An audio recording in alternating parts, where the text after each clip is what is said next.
Hello YouTube, this is Tachi Think Moon with another deck profile.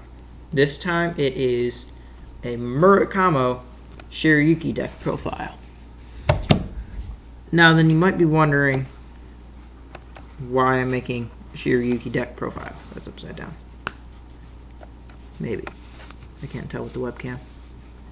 There we go. Now you might be wondering why I'm doing a Murakumo deck profile. That's not even really the meta. I'll tell you why. BT14. Right now I have this specifically to get ready for BT14. And I will explain that shortly. So, for grade 0s, I have my grade 3 Searcher because I want as many Shirayukis in my hand as possible. For those of you who don't know, her effect is when I'm attacked, I can counterblast one, choose another Shirayuki from my hand, Persona Blast, and take the attacking unit and subtract its attack by 2,000. It is, I wouldn't say it's basically a perfect guard because it is possible to get through it, but it does take a large chunk out of your opponent's attack for less card advantage lost. So grade 3s, I have 4 Shirayuki, of course, and then 4 Dueling Dragon Zanbaku. For those of you who don't know his effect, it is when your opponent has a grade 3 Vanguard at the beginning of their ride phase, they have to discard a card in order for them to ride. This is really useful against the meta now of break and cross rides. So typically what I'll do is I'll get him early game and I'll just sit on him until they have to break or cross ride.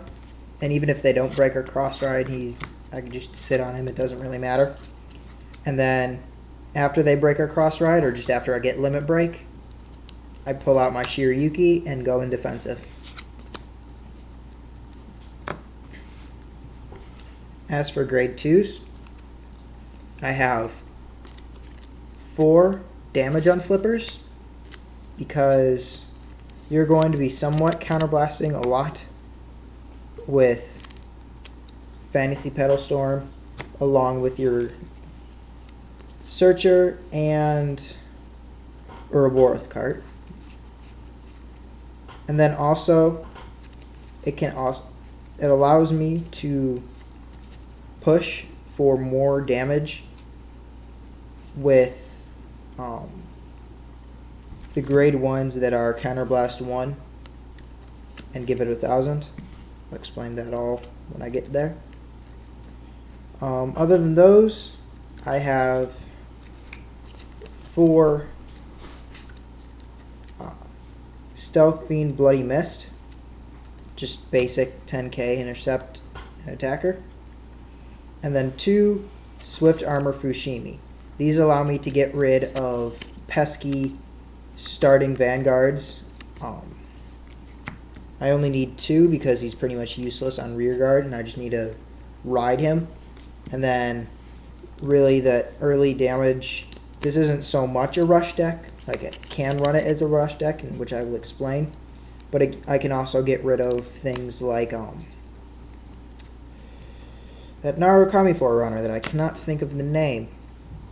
You know what I'm talking about, the annoying Eradicator that can kill grade 1s or 0s. And then for grade 1s, I'm running 2 Ouroboros cart. They're kind of lame boosters, so that's why I'm only running 2. But they are quite useful. Their skill is when they're placed on rear guard, I can counterblast 1, and then choose another rear guard, search my deck for the same card of that name, as long as it's not another Ouroboros card, and call it to rear guard. And then at the end of the turn, I put it back to the bottom of my deck. Very Spike Brothers-ish style. He's useful for if I need to get a little bit of field advantage for a big, strong turn, or just to get in that little bit of damage. Then I have the 4 8K boosters, just to get that extra boost. 4 of the 7K boosters that counterblast and get 1,000. 1 Stealth Beast Leaf Raccoon. He's useful only some of the time. Typically, your hand will be small in the beginning, but by late game, you'll have a larger hand, which he'll become in use. That's why I only am running 1 as opposed to the usual 2 Vanguard 10K boosters, because his effect is so needy that it's not really good to run 2. And then, of course, 4 Leaves Mirage, perfect guard. Now, this deck is really a mix of rush and defensive. In the beginning, you kind of want to rush a little bit. Swift Archer kind of contradicts that because of his more tech use, but that's also why there's only 2. And also, you don't always have to use his effect. But Ouroboros card allows for the extra units to rush.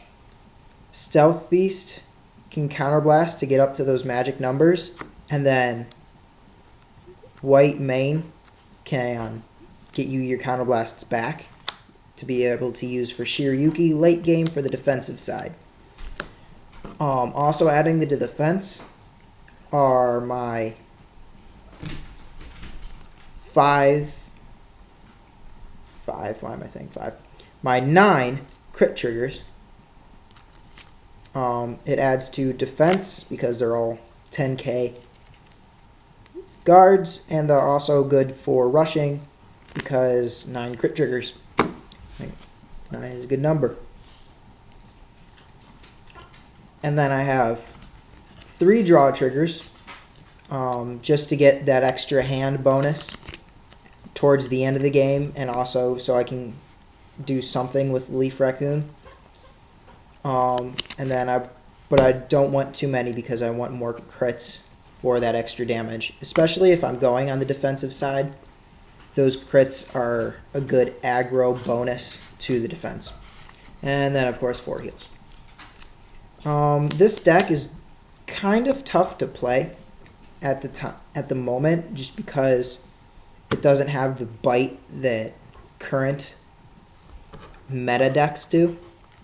However, this is going to get very good very soon, as the break ride is when Murakumo rides this unit, you can call 2 Murakumo from your deck to rear guard, and then at the end of the turn, they go back to your hand. So, ride Shirayuki, call 2 more Shirayuki, at the end of the turn, they both go back to your hand, boom, 2 Persona Blasts, right there. So you could just sit on the break ride Shirayuki, and now you have your defense. And then along with that, they become one of the few clans with unlocking skills. There's not really else much to the deck. It fares pretty well as long as you know what you're doing, and as long as you can get that hand advantage that you need towards end game. If you manage to do that, then you're pretty much set and you become an impenetrable wall of Shirayuki, Leaves Mirage, and crit triggers. Well, that's my deck profile. Hopefully soon I'll be having a Revengers deck profile, and possibly a Magus in the somewhat near, probably far future. Thanks for watching.